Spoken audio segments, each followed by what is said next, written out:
بسم اللہ الرحمن الرحیم۔ منتخب کر لے اور اپنے سامنے کھڑا ہونے کی توفیق عطا فرما دے۔ یہ بڑے ہی اعزاز کی اور خوش بختی کی بات ہے جو انسان اس رمضان المبارک کی بابرکت گھڑیوں میں اللہ تعالیٰ کی عبادت اور چند نیک اعمال کو بچا لائے۔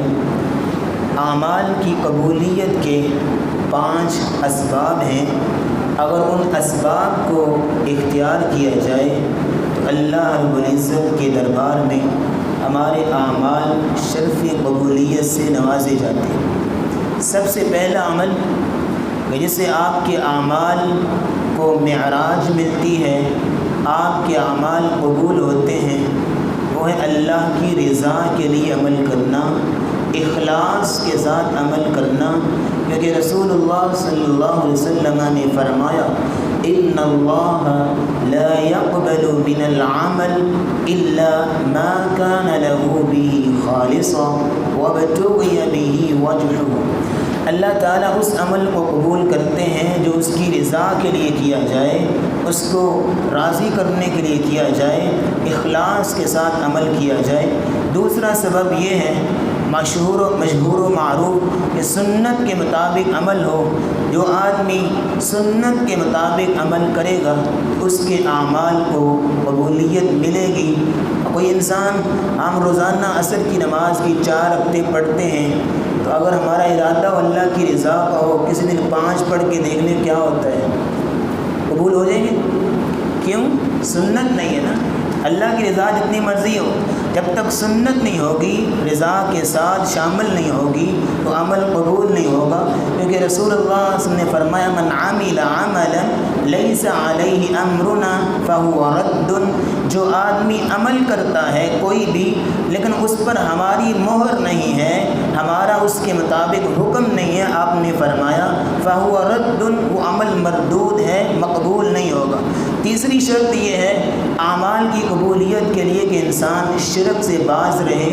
انسان کا جو ڈیٹا ہے اعمال کا، جو نامہ اعمال بن رہا ہے، فرشتے لکھ رہے ہیں، اس وقت تک محفوظ رہ سکتا ہے جب تک انسان شرک سے باز رہے، کیونکہ قرآن مجید کی آیت ہے اللہ نے نبیوں کو یہ کہا تھا، نبیوں کو، عام بندوں کی بات الگ ہے نا، نبیوں کو کہا تھا وَلَقَدْ أُوحِيَ إِلَيْكَ وَإِلَى الَّذِينَ مِنْ قَبْلِكَ لَئِنْ أَشْرَكْتَ لَيَحْبَطَنَّ عَمَلُكَ وَلَتَكُونَنَّ مِنَ الْخَاسِرِينَ۔ رسول اللہ صلی اللہ علیہ وسلم کو یہ حکم دیا جا رہا ہے کہ نبی ہم نے آپ کی طرف بھی وحی کی، آپ کے پچھلے لوگوں کی طرف بھی وحی کی، اس بات کی کہ اگر تم نے میرے ساتھ شرک کیا، چاہے ریاکاری ہو، چاہے شرک اصغر ہو، شرک اکبر ہو، لَيَحْبَطَنَّ عَمَلُكَ، میں تمہارے سارے اعمال کو ضائع کر دوں گا، وَلَتَكُونَنَّ مِنَ الْخَاسِرِينَ، اور تم نقصان اٹھانے والوں میں سے ہو جائے۔ چوتھی شرط یہ ہے کہ تقویٰ، اللہ کی رضا کے لیے اور تقویٰ بھی ساتھ شامل ہو۔ جب تک تقویٰ نہیں ہوگا تو انسان کے اعمال قبول نہیں ہوں گے۔ آپ نے وہ مشہور قصہ سنا ہوا ہے حابیل اور قابیل کا۔ جب حابیل اور قابیل دونوں نے قربانی کی تو قبول کس کی ہوئی تھی؟ وہ نے حابیل کی قبول ہوئی تھی، قابیل کی نہیں ہوئی تھی۔ قابیل بڑا تھا، حابیل چھوٹا تھا۔ یہ کنفیوژن ہو جاتی ہے حابیل اور قابیل کون تھا۔ تو قابیل بڑا تھا، اس کی قربانی قبول نہیں ہوئی تھی۔ اس نے بڑے نے کہا میں تجھے قتل کروں گا، حسد میں آ کے اس نے کہا میں تجھے ابھی قتل کرتا ہوں۔ تو اس نے کہا مجھے کیوں قتل کرتے ہو، تمہاری قربانی قبول نہیں ہوئی، جس میں میرا کیا قصور ہے؟ آیت کا لفظ ہے انما یتقبل اللہ من المتقین، اللہ تعالیٰ قبول کرتے ہیں تو صرف تقویٰ والوں سے، جس کے اندر تقویٰ ہوتا ہے۔ 5واں اور آخری جو ہے وہ سبب جو اعمال کی قبولیت کا ہے وہ ہے کہ انسان اپنے معاملات کو درست کرے، حقوق العباد کو محفوظ رکھے، کیونکہ رسول اللہ صلی اللہ علیہ وسلم نے فرمایا، آپ نے ایک دن اپنے صحابہ سے پوچھا میرے صحابہ اتدرون ما المفلس، تم جانتے ہو مفلس کون ہے؟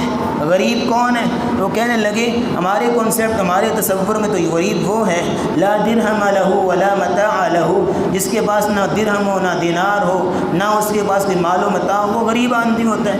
تو آپ نے فرمایا نہیں، غریب وہ ہوتا ہے کہ میری امت میں سے ایک آدمی وہ قیامت کو دن نماز روزہ ہر قسم کی عبادت لے کے آئے گا، نیکیوں کے انبار لے کے آئے گا، لیکن ابھی اس کا فیصلہ ہوگا کہ جنت میں اس کو داخل کر دیا جائے، اعمال پورے ہیں، لیکن ادھر سے کوئی آ جائے گا قد شتم ھذا کہ اس نے مجھے گالی دی تھی، وہ ادھر سے آئے گا کس نے میرا مال کھایا تھا، وہ ادھر سے آئے گا وقذف ھذا اس نے مجھ پہ بہتان لگایا تھا۔